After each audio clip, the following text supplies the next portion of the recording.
Welcome to Real Estate Exposed, helping people in San Diego buy, sell, and refinance their biggest investment, delivering you timely truths, exposing important issues, and helping you get into the right home.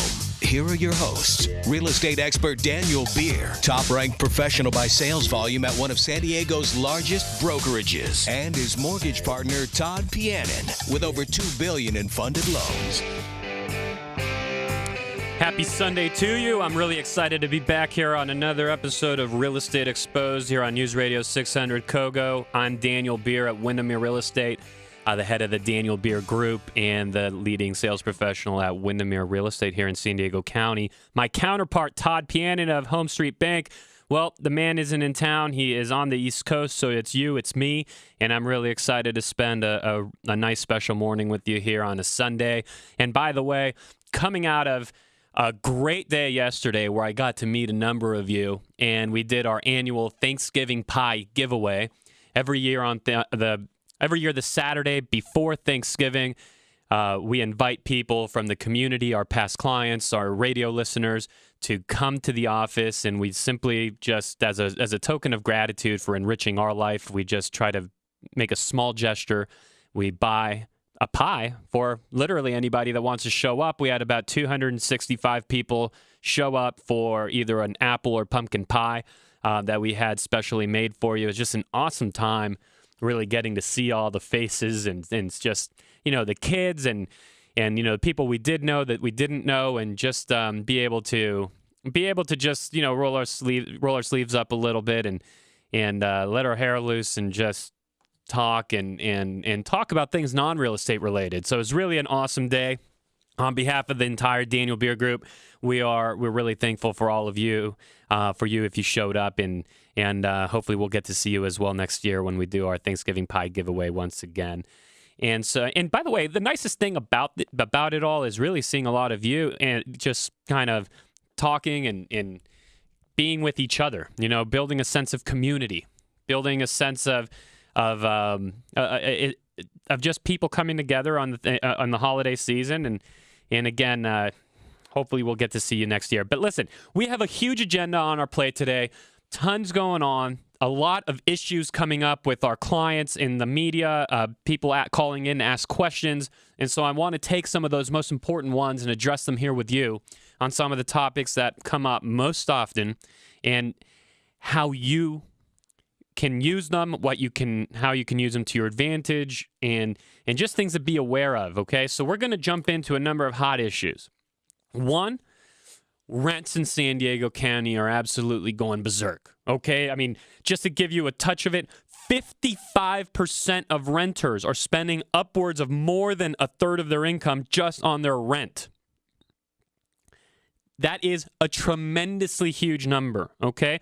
That's more than in San Francisco, where rents are thought to be astronomical. Well, guess what? Because of their higher wages that they're paid there, here in San Diego, if you're a renter, you're actually paying a higher rate, a higher percentage proportionally, a higher proportion of your income is going to your rent payment, is going to your landlord, versus what other people in other parts of the country are paying, including in major California markets.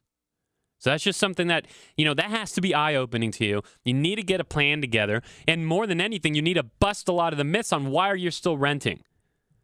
And so we're going to jump into that together here. We're going to definitely follow through on that. And, much in that realm of just how powerful the rental market is right now, we're going to discuss a number of interesting things happening nationally on new models that investors are using out there to drive up rents. We're going to talk about contingent offers. Okay, contingent offers are something that have been brought, in front of us a lot lately. A lot of people asking about them. How do I buy? How do I sell? Can I buy then sell? Can I sell then buy? How do I work the timing? Well, we're going to look at the contingent offer from both perspectives, that of the buyer, that of the seller. How should you position it? What should you look out for? Is it good? Is it bad? We're going to jump into the nuances of a contingent offer, how to present it, and what to look for to avoid should you be presented one. And if you are looking to time that buy and that sell, which is such a sensitive topic for so many people that I think, in my opinion, a lot of you are actually scared off of the home purchase and home selling process to begin with, because if you sell your home, well, how do you time that purchase? How do you make sure you don't end up homeless for a week? How do you get money from one deal over to the other? And how do you control both sides so you're never being controlled by your counterparty, but rather you are maintaining you're steering the ship. So we're going to discuss that. A lot to cover here with you on Real Estate Exposed. I'm Daniel Beer of the Daniel Beer Group. And jumping in very quickly, just to touch more here on the rent issue that's going on in San Diego County. It's becoming really, really just eye-opening what's going on. And even the size of places that people are renting. Okay, I recently saw an interesting article. I thought I'd share it with you. Here are the smallest properties that people are actually out there renting in our market. The smallest apartments in San Diego County. And when you look at these spaces, such as an apartment off of Colwood Boulevard over in the SDSU area, you're talking about a studio, 398 square feet, okay? You're talking about a reasonable hotel room, except for you also have to get a number of other living amenities in there, including a full kitchen. 398 square feet. Now, the smallest that was able to be found, the smallest studio in San Diego, and this is where my eyes just kind of went pop, right? Because 180 square foot studio in Hillcrest, 180 square foot studio in Hillcrest in a building that offers studios from 180 square feet up to 240 square feet.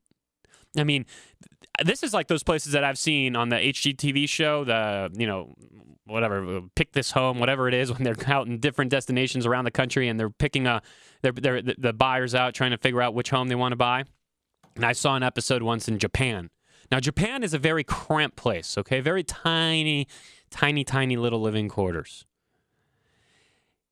And I saw a place that I didn't realize existed here in San Diego, where you could literally, cook your breakfast, go to the bathroom, and brush your teeth all at the same time, then roll over and go to sleep. 180 square feet. But here's the thing. And I'm not trying to, I'm not bashing, whoever lives in that, good for you. But here is why it disturbs me. You'd think the rent for that would be, what, $300 or $400 maybe? I mean, that's pretty reasonable, right? $400, heck, that's more than $2 a foot. Try this on for size. 180 square feet. In a building in Hillcrest, starting at a rate of $780 a month. If it's not abundantly clear to you at this moment, when I just told you that 180 square feet in studio in Hillcrest rents for $780 a month, if it's not tremendously clear to you why you have to get out of the rent game and get yourself to become a homeowner, then, that needs to be crystal clear. Because that is a lot of money for very little space. I mean, you're pushing on $4 a foot. These are big-time rates, folks. This is why. This is exactly why investors are just hot on the trail of anything they can get their hands on that's rentable. Because they're just pushing and pushing and pushing up rates. And by the way, I am not in any way ashamed to say that I'm doing it too. Of course I would. Look at these numbers. Any spare cash I have, what do you think I've been doing with it? So you need to put a plan together. How do you get out of that and into owning? Okay, again, 55% of the renters in San Diego County are spending more than a third of their income. Their gross income, by the way, that's before taxes, on rent, which clearly rent does not offer you any kind of tax protection. So When you compare that to a market like San Francisco, where the rents are thought to be astronomical, and by the way, they are on paper, right? But that's before you get the full picture. When you actually compare how many renters in San Francisco are spending more than a third of their monthly income on rent, you'd find out that it's only 42.5%. 42.5% of San Francisco tenants spend more than a third of their income on rent. 55% of people in San Diego, of tenants in San Diego, spend more than a third of their income on rent. Folks, let's get a plan in place together. It really starts not even with me. It starts with you having a conversation with a lender and potentially a financial advisor. I could connect you with both. On the lending side, Todd and my co-host week to week, even though he's on the East Coast enjoying, the clouds. We're here in San Diego having fun in the sun. But anyway, that's Todd. He decided to go out to the East Coast for the weekend. But I'd connect you with Todd and his team at Home Street Bank. We could connect you with an excellent, super, I can't say enough about Stephanie Bernier, our wealth advisor. And let's just put a plan in place. Look, maybe you don't end up owning today. Maybe it's not next week. Maybe it's not this year. Or as we come into 2016, maybe it's not in the first half of 2016, but we will get a plan in place for you. What we have found is that any of you, if you are dedicated to it, if you are determined, if you earn a steady income, sure, that's absolutely got to be part of it, 1 foot at a time. But if that's you, we have yet to see anybody dedicate themselves to owning property that hasn't been able to. This is Real Estate Exposed, News Radio 600 KOGO. Coming up next, I want to discuss with you, once you do make that leap, how do we present contingent offers? How do we control the buy and the sell? How do you steer the ship from start to finish? You're listening to me, Daniel Beer, on News Radio 600 KOGO, and we'll be right back with that.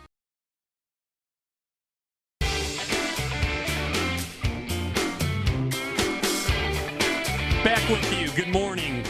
I'm Daniel Beer of Windermere Real Estate, the Daniel Beer Group.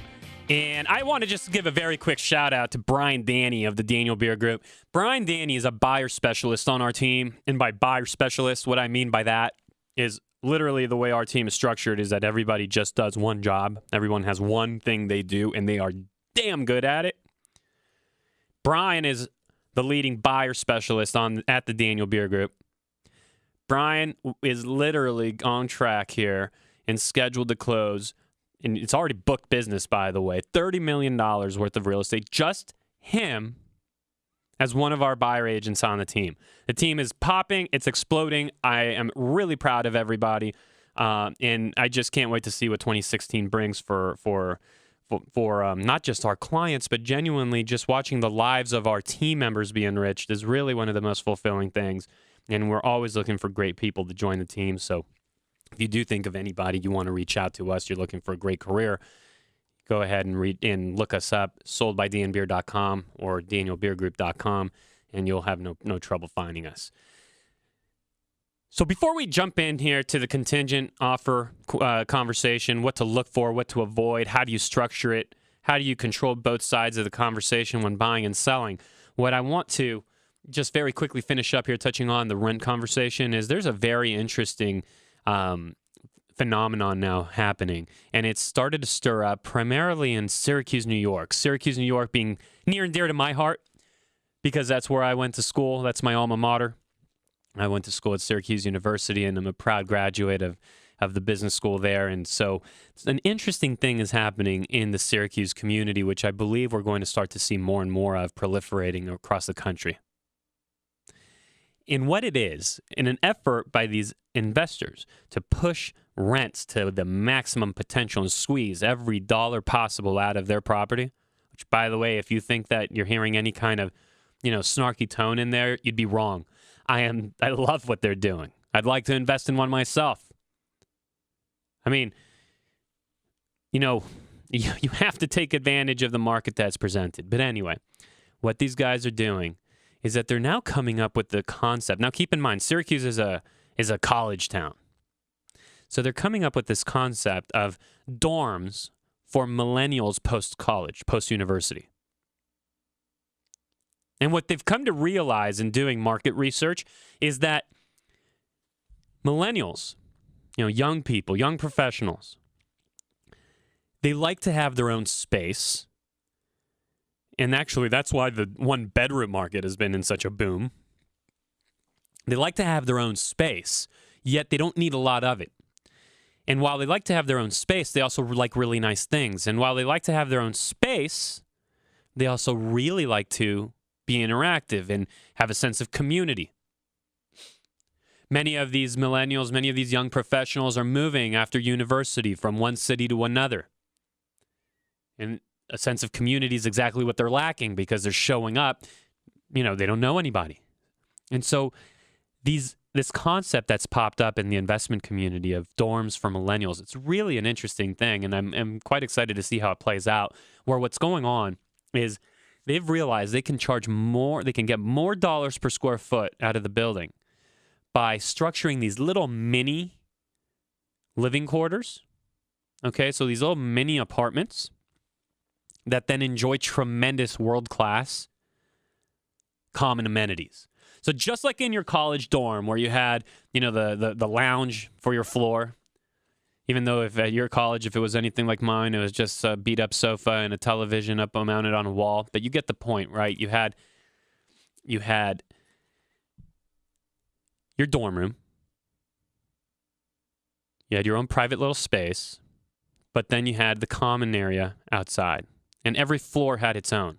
So what these guys in Syracuse are building, these are tiny little, 300 square foot or so apartments, miniature little kitchen, right? Like a 2-burner oven, a little mini fridge, just a desk, a place to just, write something, little mini table, maybe to have a meal if you want to in privacy, space for your bed, space for a closet, a bathroom kind of the size of one that you'd find on a cruise ship, on a basic cruise ship room. If you've ever been on one, you're talking about just a little, it's a closet, okay? It's hardly a bathroom.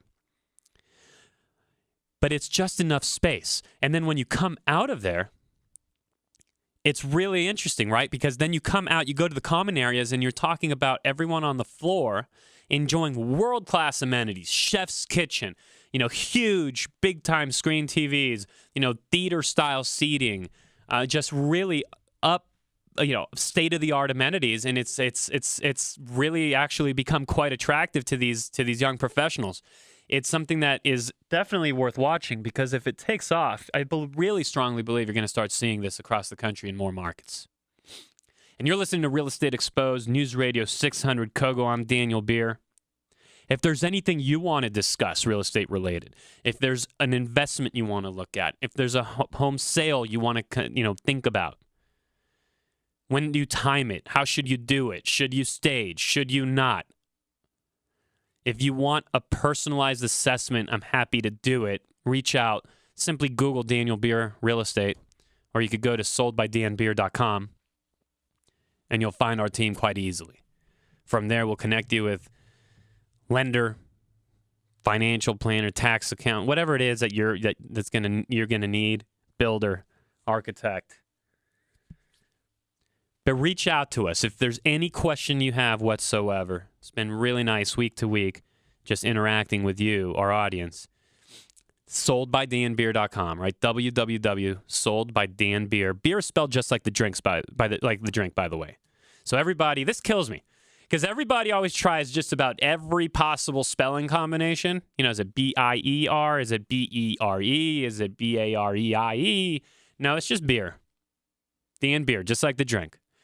Reach out. We'd love to set some private time to just talk about how to structure a strategy for you, whether you're buying. Let's put a blueprint together. Let's figure out where you're looking. Let's find some off-market opportunities for you. If you're selling, let's put the right structure and process in place. Let's make sure you understand the 5-day blitz. I'm Daniel Beer with Windermere.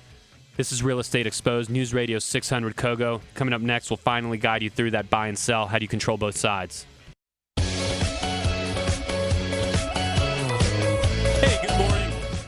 Welcome to our third segment here, Real Estate Exposed, News Radio 600 KOGO. I'm Daniel Beer, the Daniel Beer Group at Windermere.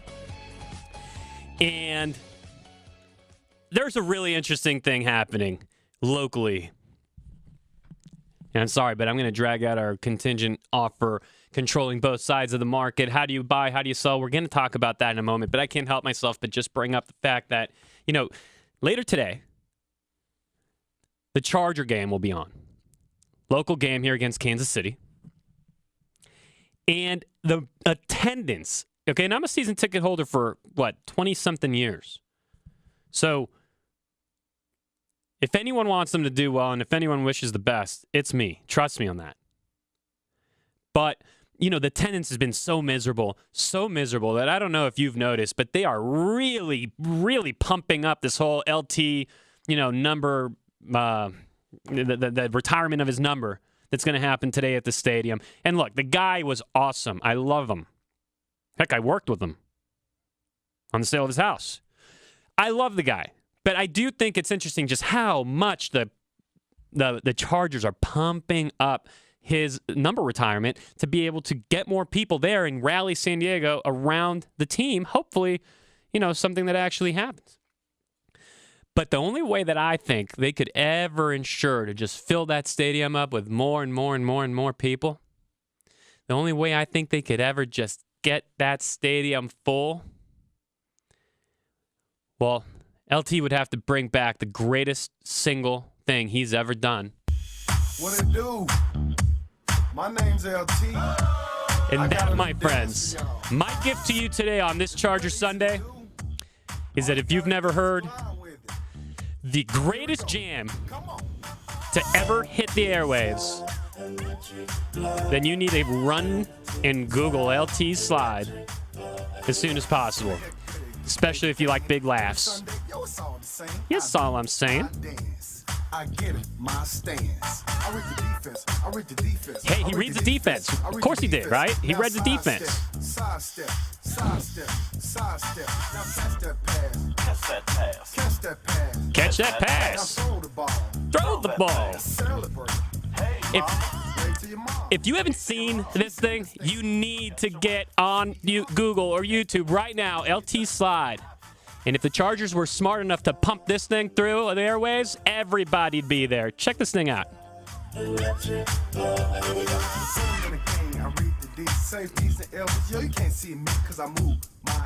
That thing the Chicago Bears did back in the 80s, I think it was 1985 when the Chicago Bears did their big dance. Nothing on this one. Nothing. LT's moves are so smooth, so good. And, if they promised a live performance at the stadium of the LT Electric Glide, well, then they'd have a packed and jammed house. And I like that call. Anyhow, let's jump back into the matter at hand, real estate. But I couldn't help myself, all right? I wanted to have a little bit of fun here with you this morning. Seriously, that's a gift. You need to see that video. It is the most hysterical thing that's probably ever hit the airwaves. If you like a good belly laugh, look up the video. It's awesome.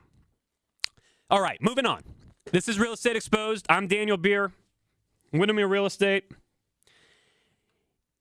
And often what happens is we meet with somebody, okay? So somebody like yourself calls us out to their house. They want to sell their home, but they need to make a purchase. How do you time it?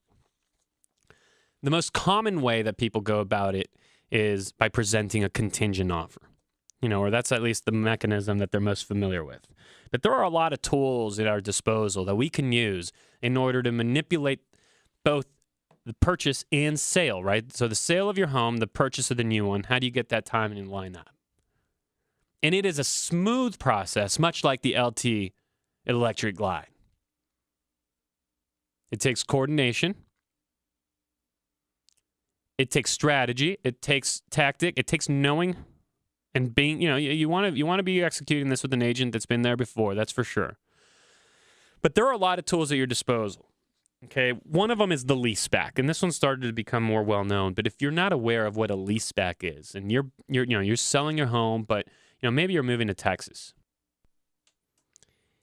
and you're not planning on being in Texas for say 90 days. Okay, so you're still here in San Diego for 90 days, but you want to get the thing going. You don't want to get stuck with the property. So what you can look to do is sell the home with a Leaseback. It's a mechanism that is really just an awesome tool if you know how to use it or if your agent can guide you through. So just make sure you're getting with the right professionals. Here's what you do, right? If you're employing, say you employed us to put the 5-day blitz in place for you, you could predictably expect to have your home under contract within a short period of time. Then you're 30 to 45 days away from closing the deal. Except for, whoops, right? Like you're not going to be in Texas for 30 to 45 more days after that. So you have that gap. Well, you can actually negotiate so that the moment your buyer closes on the purchase of the home you're selling, so the moment the sale of your home closes, you actually stay in the property for whatever amount of time you negotiate. In this particular example, would be those 30 to 45 days that you would negotiate. And you'd stay in the home as the tenant of the buyer that just purchased the property. So you in one day would go from owning the home to being the tenant of the buyer. The rate at which this is typically done is what we call PITI, principal, interest, taxes, and insurance. And if you're in an HOA, Melrose area, you typically would build that in as well. The idea is that it is something that shouldn't cost the buyer anything to extend to you, but it's a huge advantage in being able to work out timing issues. It's also something you can use if you're not necessarily moving to Texas, but let's say that you're staying in town and you're going to make a purchase. But you have to close on the sale of your home to be able to then make a purchase. The leaseback becomes a really great tool. Because if your agent goes out and negotiates, say, a 60 or 90-day leaseback for you, well, the day your property closes, your money's now hit the bank, right? So your funds are available for you to borrow to make your new purchase. Because you've just sold your home, but you still have a place to live. You continue living in the current property as the tenant now, and you're able to go out, find a home, look for it, lock it up, put it under contract, and close it. It makes for a very, very smooth transition. So that leaseback is something that's really an excellent tool. And by the way, if you're a buyer,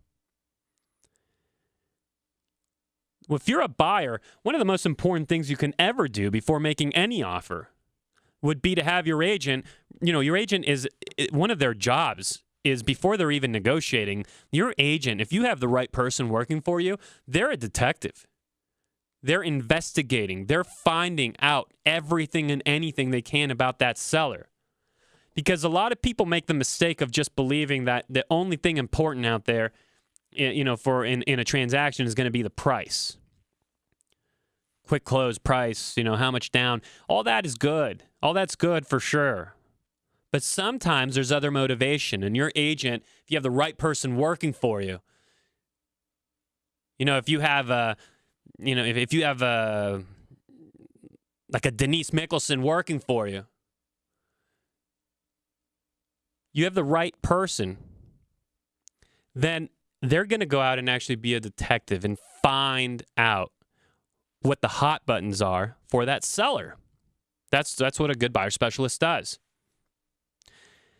And sometimes the hot buttons are, they're moving, and yes, they want to get a good price, but there's this purchase that the seller wants to make, and they're trying to figure out timing.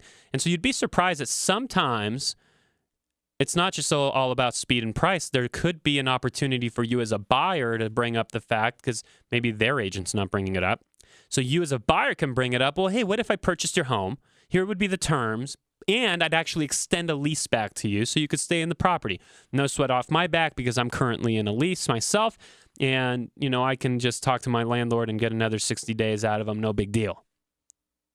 Right? In that hypothetical situation, you would have extended something to the seller that could very well land you the right deal and get you in the right home and maybe have you winning in a competitive offer environment if there's other offers out there because you used that lease back. So that's definitely something that you'd want to explore and just be aware of. Make sure your agent knows how to use it and when to deploy it. Now, if you're a buyer of a future home but you have a home to sell, that contingent offer clearly is the most, that's the most common. That's the most common mechanism that's used or at least asked about. But what I want to go through is how do you present a contingent offer most appropriately?